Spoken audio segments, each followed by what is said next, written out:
We got visited by the ghost of you cannot have anything nice. That is a shock bushing stuck on the bolt. There's no way that thing was going to come out of there. Here's the head of said bolt, so that was on here like this, and I had to cut this off. Yep, winter's definitely here.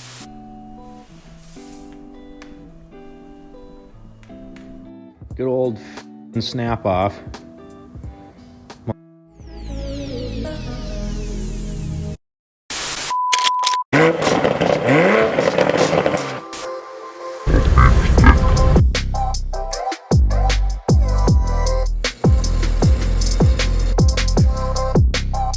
Alright guys, welcome back. Winter is finally here. If you are a rust belt technician, auto mechanic, whatever you want to call yourself, if you are a mechanic that is functioning in the Midwest, this video is for you. I feel for you. We're in Minnesota, North Dakota, and we've just got kind of the first snow a couple days before Thanksgiving here, where you get kind of those false winters and you know it's not going to last.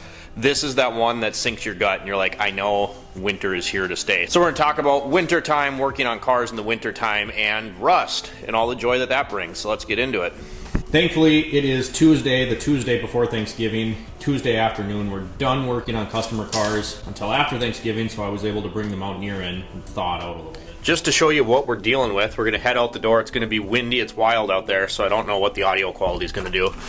But it's here, officially.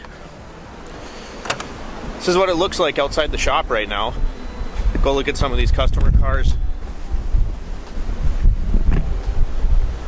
Everything's covered in snow. And we got quite a bit, and this wasn't here last night. I think it's here to stay now.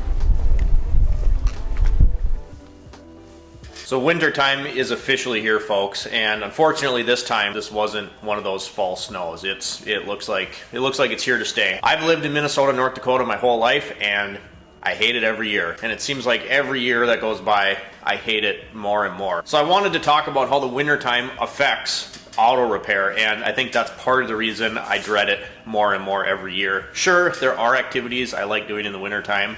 I enjoy ice fishing. I like taking the Mountaineer out, playing in the snow, other four-wheel drives, that kind of thing. Snowmobiling too, I enjoy that. I don't have a sled. I'm currently kind of sort of looking for one, but as a whole, I don't enjoy it. It makes my job miserable. It's cold. It's dark when you get up. It's dark when you go to bed. If you live in the Midwest, you know exactly what I'm talking about. Here specifically, Minnesota, North Dakota, it gets extremely cold. I've seen negative 60-some Fahrenheit below, including a wind chill, of course, but still, negative 60-something. That was when I was in middle school waiting for the bus of all things. So it's just, it makes for a miserable experience. We're gonna go gather some stuff, and I wanna talk about a particular repair. All this stuff is from a job we did yesterday. We still have to get this, put it all away. We're after this stuff right here. Talk about these. Ooh, come here. See if I can get them all in one shot. They had to do with these old shocks here. Let's get it. Need a little caffeine boost today, and that's another thing. Wintertime just always seems like it just sucks the life out of you. Everything's just harder. Thankfully here, the parking lot, which you guys have seen before, isn't very big. At the dealership though, where we had like 5 football fields worth of parking lot to navigate, this kind of weather right here, where it's blowing like crazy and there's snow everywhere, and then you have to go, you're out there with key fob trying to figure out where your car is. This guy right here, the snow broom, you guys know what this is. Everyone at the dealer had one of these sitting next to their box, and if you lost yours, you go to use yours and somebody else was taking it because theirs was misplaced or somebody, it was like battle of the snow brooms. These guys were just like an essential part of your day at the dealership. You had a snow broom on this side, and then on this end, this one has a scraper. I made sure to have that as well. Just today, I've scraped off about 5 cars, thawed them out. I went and jump started a car for somebody, and I saw like 4 people in the ditch. On my way to go jumpstart this car, I saw like 4 other people hit curbs, go in the ditch, and, you know, barely able to get themselves out. This happens every year, folks. Learn how to drive for the conditions. Every single year, it's like the first major snow like this, everyone loses their mind. When you're a mechanic in this part of the country, this is just something we live with every day, right? And throughout this video, you're probably gonna hear the Mountaineer dropping snow, just like that. And that was probably my biggest pet peeve. Not going and thawing the car out, although that was terrible. Not scraping the windows. But when you bring these cars in, you put them on the hoist, and then all day you just have this salty, brined, melty, cold snow slush dripping on you all day. I remember specifically when I was at Toyota and we had the fuel pump recalls, there was one particular day in the winter, I did like 3 Tundras and Tacomas, which requires lowering the gas tank, and I had that salty brine water going down my shirt, down my armpit all day. And by the end of the day, I was on my second shirt and that one was soaked with this salty, cold slush water from all the snow. So it just makes the job kind of miserable. I wanted to share yesterday's Rust Belt car repair with you guys because I thought it was, fairly interesting. These are the things you're going to deal with. We got visited by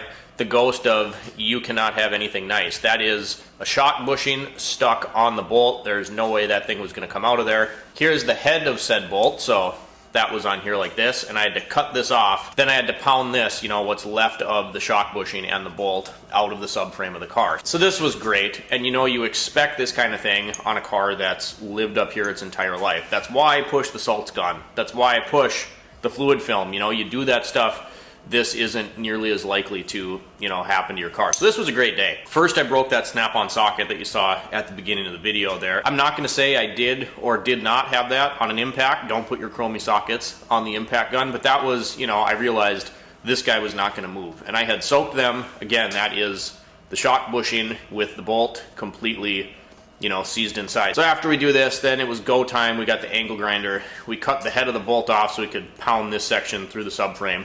Then it was time to take a trip to Mac. So thank God we have a hardware store close. Measured my bolt, took the new shock with me into the store with this guy actually to make sure that the bolt matched the girth, of this bolt. I got a bolt that was thick enough to ride snug inside the new bushing of the new shock assembly. So I go, here it is, I have it, I'm waiting in line, and this is just adding more stuff and wasting more time out of your day to get this done, but we're in line at the store, everything's good, until we come back to the car. Took my note out of my pocket at the hardware store and couldn't read my writing, so just kind of guesstimated on the length, and of course, I got bolts that were too short, so then I had to drive all the way back to the hardware store, do it all again. But this time I took full advantage and got some popcorn on my second trip to the hardware store. So that was completely my fault. I should have written more clearly or wrote a note in my phone. My fault that I had to go to the hardware store twice. My point being, these rusty, crusty cars that you deal with, this is part of being a mechanic in the Midwest. And I always think that this is kind of something that's a little interesting, whether you are a professional technician or you just, are a hobbyist, a weekend warrior,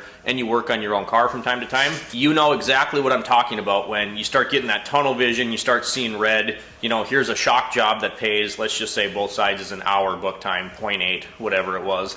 And now you realize you're gonna have to go run to the hardware store. You're gonna have to, attempt to get this bolt out of the seized bushing or cut it out of the car. These things take time. They add more headache to the repair and ultimately take time out of your day. And if you're a mechanic that owns your own shop or is on flat rate, that's time is money. You literally get paid by how fast you can get the job done. So if you have something like this, adds more work to the job. One, I think it's important to note that you have to, make customers aware of this kind of thing. I knew based on the condition of the rest of this car and the age of the vehicle, the miles on the vehicle, I knew that I might run into something like this. So when I put his estimate together, I said, here's the book time, here's my parts price, here's the shop rate. And then I said, what you have to say and make clear to your customers is, please understand this is an estimate to the best of my ability, and this is the book time with the job going, smoothly. If everything goes the way that it should, it's textbook, this is what you're going to be charged. If I run into stuff like this,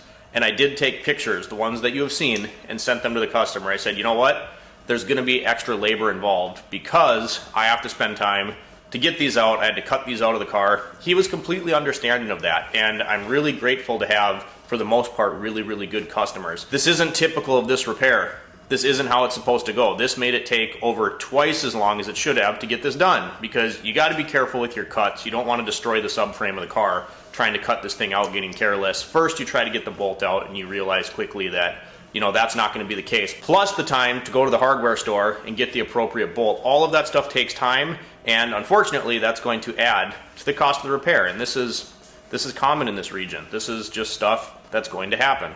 I just always think it's really interesting because I think back to when I was really new in the industry or, even before I got into working on cars professionally and I was just working on my own stuff, that feeling, this would have ruined my entire day and I would have got mad, I would have been throwing wrenches, cussing and swearing up a storm. You realize really quickly, and if you're a mechanic, please comment down below if you share this opinion here, but I've learned over the years, and I've realized, I should say, that I feel that coming on, and it doesn't affect me the same way anymore. After you do this for a while, you've been in the field for a while, you realize that this stuff is just going to happen. You almost go into repairs expecting something like this, and then when it goes smoothly, you're just in a better mood. But you expect this stuff to happen, and you quickly realize you're your own worst enemy if you let this stuff ruin your day, because this isn't going to go as smoothly as it could. You know, the extraction of said broken bolt, rusty bolt, whatever it is. If you start to feel that tunnel vision coming on, and I think really it just comes with experience, you learn that you're no help to yourself if you let your emotions get all out of check. So I could feel it coming on, and I just kind of, you know, on the second drive to the hardware store, I was laughing. That was completely my fault. That wasn't a fault of the repair. The customer did not get charged for me going to the hardware store twice. But you almost just have to laugh and realize that you let this stuff roll off your back. Because if you don't know how to do that, these things are going to take 10 times as long. You're going to run into even more headaches. You have to realize that part of the art, if you want to call it, or part of the skill set of being a technician is being able to deal with this stuff and being able to finesse and finagle and just make these things go as smoothly as they can. You run into a situation where it seems like everything has gone haywire, and the calmer you can stay and the more finesse you can have and the clearer headspace you can be in, the easier these type of repairs are going to be. So that's what I had for you guys. Happy winter. If you're a Rust Belt mechanic, I know you can relate to this. If you're a mechanic down in the south, I envy you. I would love to have, you know, hub assemblies that just fall out of the car when I look at them and not have to beat on them with a sledge. But really, you guys, I don't even have that much to complain about, because all these things ultimately kind of sharpen your skills. When things are a challenge, they're rusty, nobody likes to deal with it, but at the end of the day, it is going to make you a better technician. If you guys enjoyed today's video, please drop me a comment down below. Like and subscribe if you've not already. And as always, thanks for watching. We'll see you next time.